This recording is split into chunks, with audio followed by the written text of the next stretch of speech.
Welcome back, everybody. We're doing another fun episode of Indie Reads Aloud. I am Diana Catherine Penn, your host, but you know that because you've been hanging out in our circles now for 5 years.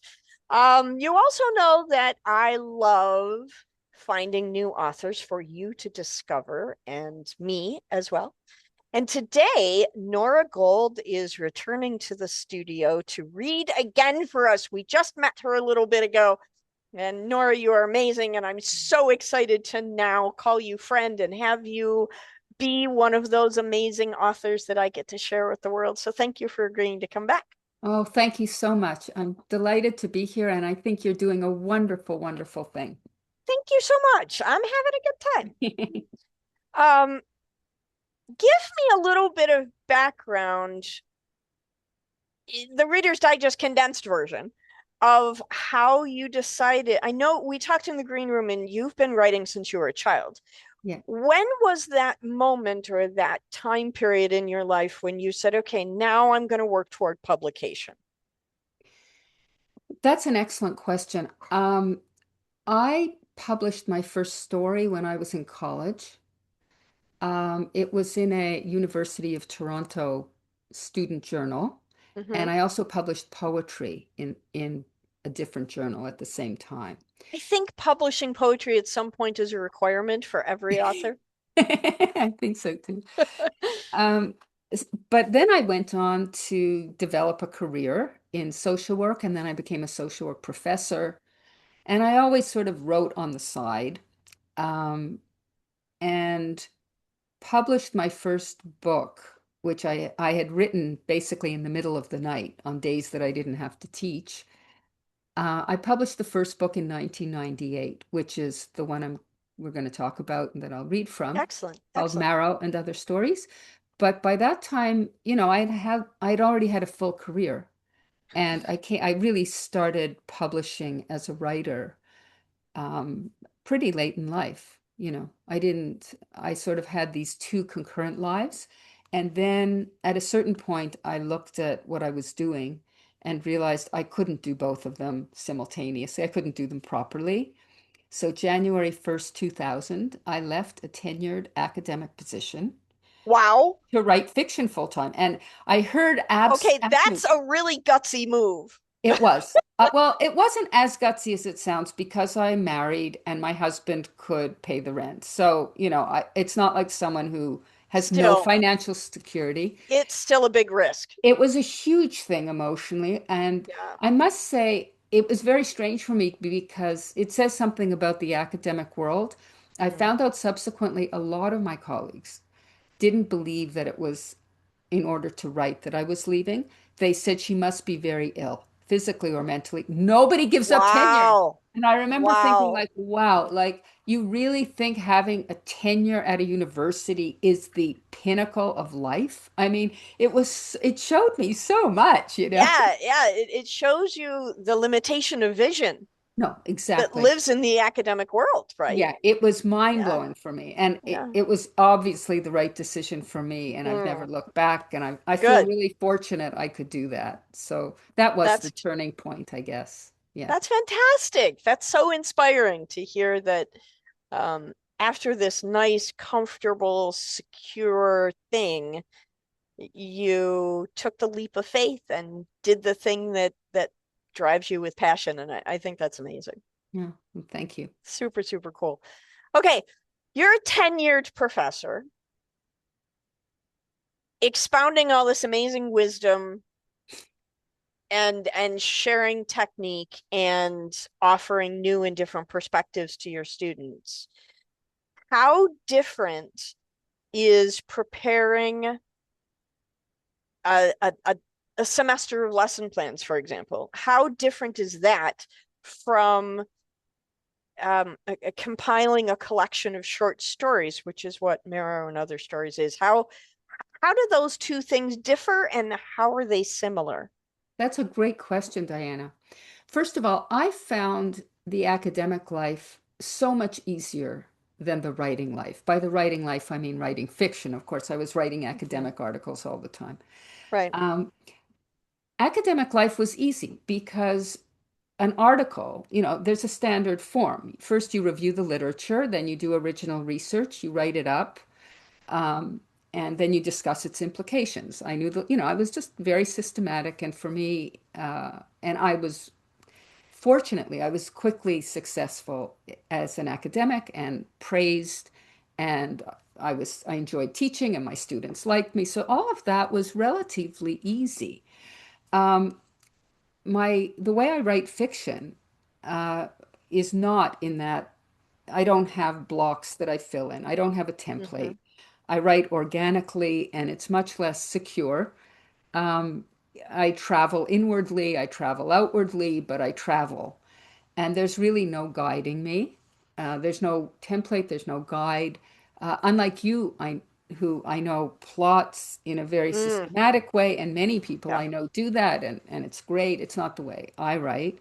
So the writing was completely different. I remember at a certain point thinking there really should be a different word for the two kinds of writing. I mean, academic writing and this are both referred to as writing, but they're worlds apart. One just Yes. uses my head, and the other used all of me, certainly my heart as well, and my body as well, not just my mind.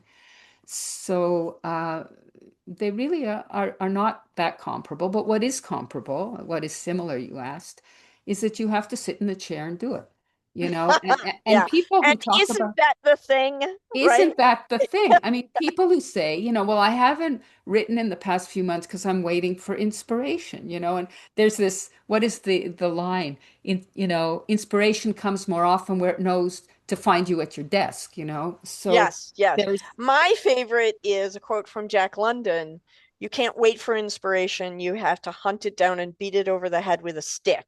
oh, I love Jack London. That is a great way to put it. I love that. I love that. Because that's truly what it is. Yeah. It's I work. I don't wait for the butterflies of wonderment to come and sit next No, to me. exactly. I have to put my butt in the chair every day, my fingers on the keyboard every day, and do the thing. Exactly. I remember someone drew a parallel to being a plumber. A plumber doesn't wait, he goes and does the job. And I think a lot of beginning authors really have a misconception about Mm. what this life is like, and how a lot of it is frustrating, and you can't find the right word, you're not sure where it's going. It's But it's in those moments when it works, it's worth it's everything. It's it's worth everything. euphoria. It's Yes, it absolute absolutely, euphoria. absolutely, Yeah. absolutely. And the other thing that is different is what it takes to be a successful author and how you define success. Yes. Because I was very successful easily as a social worker, and then as a social work academic, a social work professor. And this is a different ballgame. I mean, I was very fortunate. My first book won a Canadian Jewish Book Award. That's and Congratulations. That's thank you. awesome. And my second book won a different literary award, a national. Yay. Yeah, so That's great. I don't have complaints, but I'm saying now that the world has changed, and I'm with a wonderful publisher, but an independent publisher. Right. Yeah. Yeah. It's no one's can compete with the big five and the New York Times reviews and all of that sort of thing. So I feel successful, but it's not as easy a journey as it was with my academic life, where, Yeah. you Yeah. know, I like to equate it with raising children hmm, because everybody approaches that process differently. yeah, yeah, And you don't become a successful parent based on the merits of all the other parents in the neighborhood. no, that's You right. become a successful parent based on um, how well you have prepared your child for the world. Exactly. It's So got to I do with think it's what the you. same thing with books. No, absolutely. I mean, I love the book we discussed, Doubles, and I love this Mhm. book. I love my books and proud of my books, and I feel successful. I was just responding to the question of what was the difference Yeah, yeah, between yeah. these two lives, Yeah, and yeah. the whole social context and the way writers are looked at. If you're at a party and you say you're a writer, oh, there's another joke about, at a party, what do you do? So the guy says, oh, I'm a writer. And the other guy says, um, well, I'm a brain surgeon, but I'm about to retire and I'm going to be a writer. And the writer says, "Well, that's fascinating. I'm going to stop writing, and tomorrow I plan to be a brain surgeon." The assumption that just Right. Yeah. anybody, it's worthless. Anybody can pick up a pen and do this. Yeah. And And we know different. we know differently. We do indeed. We do indeed. I am super excited. Marrow and Other Stories is a collection of shorts. Yeah, Um, Give us an overarch of the themes of this collection. sure. Um, Well, it's comprised of 7 stories. I began by writing one that was very short, and they just got longer and longer. So Yeah. the last one is, I wouldn't say a novella, but close. Um, Okay. the stories are about women who are eccentric, passionate, intelligent, and they're searching for things. They're searching for meaning or overcoming grief or how to feel more alive in some ways. One of them is obsessed with um, a baby that she's lost. Another one wants to irrigate a desert. One of them hasn't left her house in 20 years. Wow, Um, there's a real cross there's a section. real range. One of them Yeah. really returns to the world after losing her husband by singing aloud a prayer. Um, and it's This also is fascinating. How it's cool. very diverse, and it also includes the first fictional story in English that took a male biblical character and reimagined him as a woman. The Joseph story in the Bible, which became my Ah, story, yeah. Yosefa. So yeah, and How this, cool. yeah, and there's a political element to some of them. One woman has a miscarriage as a result of an act of political violence. The story that I'm going to focus on today is called Miniatures, 8 Women the Day They Turned 40. So, That's so cool. I'm super excited. But before you start your reading, I want to make sure that our listening audience understands there is a listener advisory for this episode. You may encounter some mature situations. So if you have little ears listening in on the program today, please make sure that you preview this episode before you share it with them. Nora Gold, when you are ready, please take the microphone and read aloud from Marrow and Other Stories. thank you so much, Diana. It's this is actually the original, this was the book form from 1998, Wow. and this is the cover for the ebook, since I can't hold up a book for you. So, Fantastic. yeah, I love thank that. you. Thank you. At So some point, you and I will do a completely different episode about the evolution of a book cover.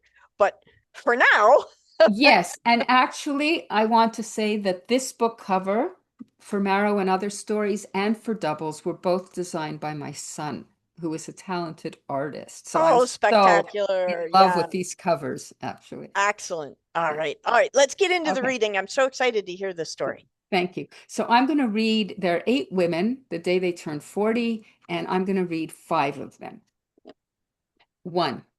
It is not fashionable, it is not politically correct in the circles in which she moves to admit this, so she will whisper it. I love my husband. I love the way he touches me. I love the way he talks to me. I love it when he whispers to me and strokes my shoulder while he tells me jokes and secrets and tender things. I love his sexiness, which makes me want him, but it makes me afraid of losing him. But that only makes me want him more. I love his realness, his refusal to spend time with people he doesn't like, and the way he mows through problems like other men mow the grass. I love that he calls me his queen and has built me a palace, that he's old-fashioned and romantic and brought me a dozen roses, red and long-stemmed today for my birthday. And that other times, for no particular reason, he brings me stupid little things off garage sale crates, like bath oils with sprigs of tarragon inside, that delicate and pretty as they are, require a crowbar and an electric drill to break through the hippie wax on the top. A man who doesn't lie to me, who doesn't say I look like a centerfold, but who still longs for me, who lies on the bed waiting while I undress and watching me goes hard, who wants me so much he can only frown, as if he's trying to remember something but can't remember what, and reach out for me with both his hands. Number 3. She doesn't know how she fell in love with him, but she did. She fell in love with his soft white hair and his intelligent, powerful hands, moving eloquently as he spoke. But mostly it was with his deep desire, which drove him to constantly seduce women, and steamed through his friendliness like the heat of the earth through summer grass. When he went home, she wrote him long letters that came curling out of her, page after page, like clinging vines. She wrote him everything she thought and everything she felt, speaking to him as if his face were the face of her innermost soul. She was as naively sure of him as a young girl who is insanely, inanely in love for the very first time. His letter, when it came, was direct and to the point. He liked her, she was charming, etc., but no, he didn't love her. He didn't feel that way about her at all. She read and reread his letter, biting her hand till it bled. She decided to get over him as quickly as possible. All that this involved was ripping out what was now the core of her life and then waiting to see what was left. What was left was a gaping hole in her entrails, as if a cannonball had ripped through her and left her staring, with her mouth hanging open, at what used to be her stomach. She's seen that somewhere in a World War I movie, a young man, a boy really, lying like that in a field. He died, of course. She tells herself that wounds from love are a metaphor, and if they're only a metaphor, a thing of the imagination, then they cannot be fatal. She reminds herself often that these wounds cannot kill. She no longer sleeps. At night she leaves her airless room and wanders the cool summer streets. She walks incessantly, uphill, downhill, through streets and gardens. Sometimes she walks until the sun comes up, watching it rise from the edge of town. The feel of his kiss comes back to her as she walks, without her volition, repeating itself, like a song that plays over and over in your head. One kiss in particular has been etched into her flesh, like the deep groove dug into a record on a favorite song, and her flesh sings this kiss over and over again like a mantra. She feels like a broken record, the trembling of her whole body as she puts her lips on his initial surprise, and then his answering, demanding tongue. She talks out loud to herself, past locked-up stores, past staring strangers, explaining, he doesn't love you. He never will. Not as long as you live. Never. She tells herself this as if trying to make herself believe or understand it, as if a little pain now will prevent greater pain later on. Yet even this little bit, when it seeps in, is enough to bring her to a standstill in the middle of the sidewalk, groaning aloud. Today she is 40. She is still lonely. She has walked 40 years in the desert, and she thinks she will go mad. Madness as benign as walking the streets at night, talking to herself like one of the bag ladies in the instant tellers of banks. But madness can also be smiling in a park on a sunny summer day, feeling loved by a man who you know doesn't love you. Or it can simply be clutching at a hole in your stomach, pressing fingers into the wound to stop it from bleeding, when anyone with half a brain can tell you there isn't any hole there at all. Number 5. She dreams at night of butterflies, colorful, flitting restlessly from branch to branch, tree to tree, easily spotted among the dark green leaves. Men are naturally attracted to her, but even when they love her, she won't marry them, saying she doesn't want to be pinned down. Lately, she dreams of butterflies nailed to exhibit plates in museums, crucified through the wings. She awakens nauseated, unable to eat breakfast, and even later in the day, the dream still dreaming inside her, she has no appetite. Recently, she has lost a lot of weight very quickly, 5 pounds, 10, 15, 20, like the counting songs she skipped to as a child. Her body began to disappear. Her breasts fell away, then her hips, and finally her woman's shape, the contour of breast, waist, thigh. Now she is small and light and spare, like a girl or a butterfly. To her surprise, everyone she sees congratulates her, saying she looks fantastic. She's never looked better. Women add in a whisper, "What's your secret?" She stares at them, tempted to tell. Over the last few weeks, in the month leading up to her 40th birthday, one of the butterflies in her dream has turned into a butterfly girl who is being held down by a big feathered vulture. He's pinning her down by her wrists. She struggles as best she can. She squirms and worms and wriggles like a furious little animal, but she's just too skinny and too small, and she doesn't stand a chance against him. He laughs at her as she struggles because he likes her fiery spirit, but also because he's twice her size and can do with her whatever he wants. To him, it is just a game. She would answer these women that she has lost all this weight because she is nauseated by her dreams. They have destroyed her appetite. They are eating her alive, the way a silkworm growing its cocoon must systematically devour its host, the mulberry leaf. But that's really not it at all. She wants to be 12 years old again, slim and spunky like she was back then. She wants to do it over again, and this time do it right. Defend that girl with the will and the talons of a 40-year-old butterfly goddess, a huge and monstrous insect bird descending from the sky, from the gods, for vengeance. 40 times the size of a vulture, magnificent in black and red. She dares someone to come along now, pin her down by the wings, and try to steal the fire from her soul. Because this time she knows what she will do. She will chain him to a rock, and for the rest of eternity, pick out his eyes. Just let him come and try to fight her now. 7. She has a massive hunger, a hunger that won't go away. It is like a stretching tiger, a yawning Moloch, that requires another, yet another sacrifice, another infant babe to devour. She has no name for this hunger. As a child, she ate huge amounts and ravenously. She wasn't fussy. She ate anything and everything. She ate as though striving for obesity, but she never got fat. It burned off her like Moloch's fire. She was never even full. In adolescence, she fed on sex. She was not drawn by men, but fueled by hunger, by clawing voraciousness. She didn't want many men. She just wanted one who could feed her and fill her. She went through many men.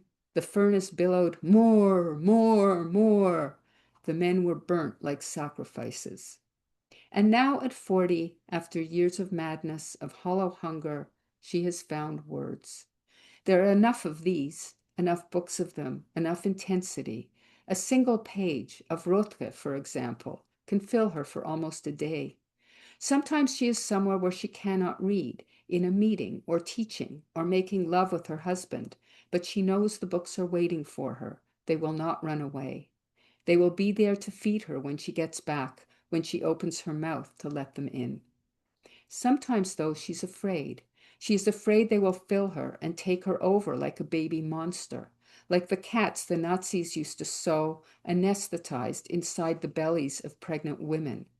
When the cats woke, they would scratch their way out, clawing to shreds the baby and the mother's insides, destroying her for having let them in.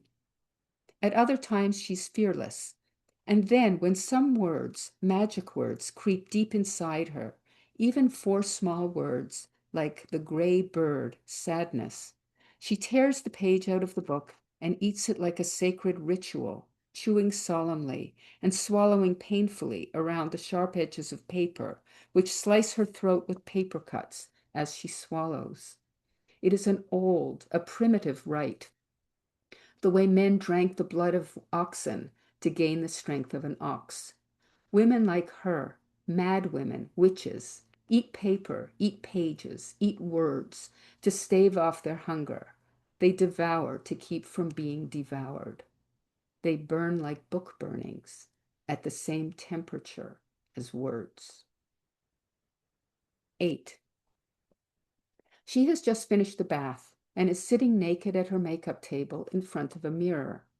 She looks at her reflection and then looks away, at and away, at and away, like a girl noticing a boy, but too shy, too well brought up to look right at him.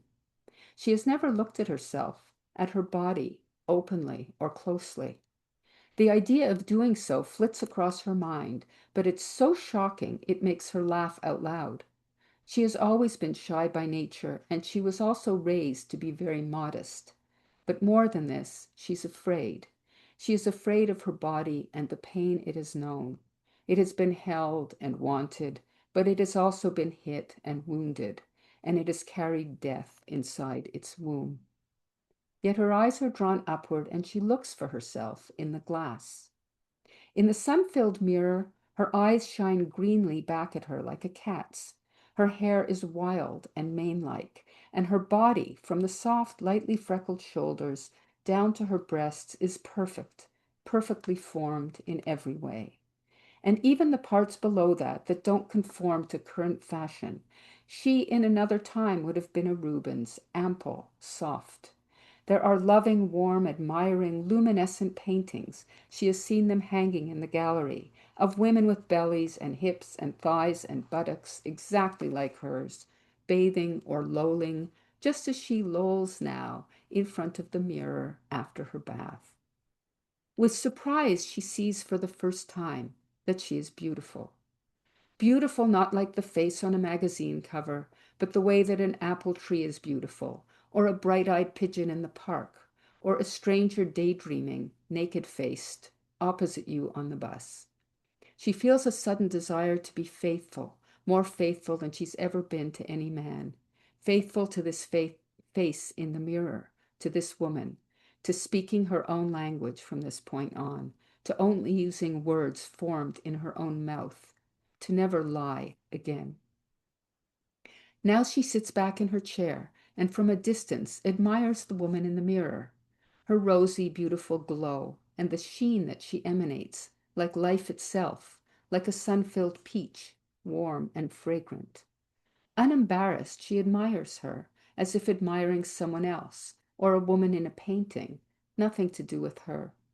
As if there weren't someone looking back at her from the mirror right now, someone beautiful, someone smiling. The woman suddenly smiles at her. She couldn't be more startled if a woman painted by Rubens had winked to her from inside her frame or blown her a kiss. She's as startled as you would be if I were to step through this page and extend to you my hand. She doesn't know what to do. For an instant, she thinks of smashing through the mirror, reaching inside for the smiling woman and pulling her out by the neck, like rescuing her from a burning house. But then she just leans forward and lays her cheek against the mirror's glass, against its smooth coolness. She shuts her eyes and rests cheek to cheek against this woman, her newfound friend. Wow. You have a very profound ability to sculpt with words. I can't come up with a better way to describe it. Thank you, Diana. The strength and the courage that comes out of your story is amazing. I mean, Thank you. wow. Thank That you. that was really, really wow. That's one of the best things I think I've heard in a long time. Well, Really, really thank you great. so much, Diana. I'm Wow. very touched by your I'm super moved by that reading. That's pretty amazing. Okay, so inhale, exhale. Okay. Um, you have to be in a very vulnerable place to write words like this, to to excise these characters from the inside of your soul and put them on the Mhm. page. It's a very courageous, amazing act. What has been an unintended positive consequence of allowing yourself this kind of freedom? Oh, that's a great question, Diana. I think, like the part about looking in the mirror, I think it's amazing how it makes you stronger. I think so much of what we avoid, the things we fear, are so much smaller than what we think they are when you actually look at them. I mean, that sounds like a cliche, but writing these stories, I actually lived through or relived through something that I Mhm. had been unable to really deal with or had not wanted to deal with. Not that I was conscious of it, but I wrote something out and then it took me to a different place in relation to it. It put it outside me in a certain way, and it gave me a perspective that allowed me to grow or heal or engage with that experience or with myself in a very different way. So it wasn't just the catharsis of writing, it was the change in perspective you get when you write. You actually, in some ways, see yourself for the first time. And, Yeah. you know, it's You such a learn you powerful learn experience. things that you didn't know were there. That's right. And Yeah, I really understand why people are sometimes afraid to write. I mean, there are many different ways to write and many different kinds of writing, but this sure. kind of writing, which really comes from within, you don't always want to know what you're feeling. It's happened to me so many times. I'll write something and I'll look at the page and then I go, oh, so that's what I'm feeling. Oh, that's what I'm afraid of. That's what I'm worried about. You don't always want to go deep. You don't always want to feel what you feel, Yeah. um, Yeah. and I think if you're doing a different kind of writing, we talked before about academic writing, or if you're just doing a plot section, which is, or a descriptive section, that doesn't require this kind of emotional depth and vulnerability. But when you're doing a different kind of writing, I understand why people avoid that sometimes. Well, It's, yeah, it's hard to see things in such a raw form, yeah, yeah, especially, we all take from our own lives and from our own yeah, inner personalities and put that on the page. It's absolutely unavoidable. yeah, No yeah, matter what genre you're writing and what kind of characters you're writing, a little piece of you will happen on the page. absolutely, absolutely. We can't avoid it. Um, so I can see how some people want to step back from that and say, Hmm. I want to separate me from the work. Hmm. Um, Definitely. but I think there's a tremendous amount of courage that happens when we ignore that fear and do it anyway. I think it's transformative, Yeah, maybe even life-changing. yeah. One of the stories in this book was the first work of fiction ever written in English. I can't speak about other languages, but I have this on good authority. It was the first story about sexual abuse by a rabbi. And I Mm, initially published that under a pseudonym. It's the only time I've ever used a pseudonym because the person was alive and very powerful and so yeah. forth. Yeah, Um, that's a topic that doesn't get written about. Well, it does more now. I mean, of course, now sexual abuse by religious leaders is almost a cliche, but Yeah, in yeah, 1998, it was not. yeah, And actually, I really felt I had the choice at that point of either uh, using a pen name or not publishing it. And it was published first in a feminist journal that was very supportive. They were very excited by it and yeah. encouraged me to publish it. So I did, and then now it's in the book with my name on it, and that feels very good too. How empowering It for was. you to be Yeah. able to transform your writing from that place of being small um and really cautious, Hmm. and now you're super brave Well, about putting it in the book and putting your name on it, and that transformation I find just remarkable. yeah, me too. I mean, it's amazing to own all of yourself as opposed to Yeah, just the parts you want to show people. It's sure, the real sure. thing. And, That's and a of really good course, way to put it. That's yeah, fantastic. Okay, you have other books. I do. How many other books do you have? I have 6 books altogether. Okay, Marrow and Other Stories was the first.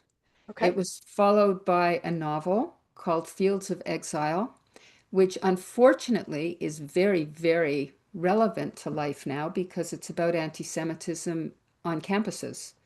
okay. It was the first novel on that topic, actually, published in 1914, 2014.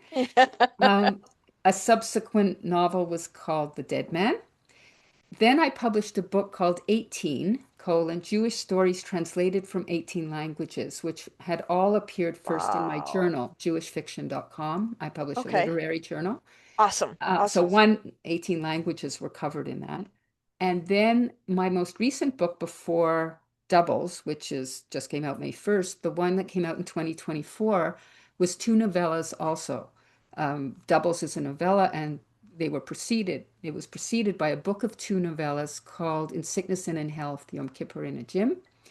And I think I'm on a novellas roll. I love novellas. They're Well, more power to you because, I sit down to try to write a novella and it becomes an epic novella. Just, yeah, it's can't hard. can't do that. I like short. I've been focusing a lot on flash fiction lately, and that's Ooh, real challenge for somebody like me who likes words. yeah, yeah, That's a challenge. But yeah. so you have these other four books. Will you do me the honor of returning and reading more for me? I would love that. Oh, Diana, you're so wonderful. You're so generous with this beautiful space you've created. Thank you. Thank you. I'm thrilled to have met you. You are such a delight. I love your writing style, and I can't wait to get my hands on your books and read more and share them with everybody. Thank you so much for coming Oh, today. thank you, Diana. And I look forward to having you back really soon. I'd love that. Thank you. Bye bye.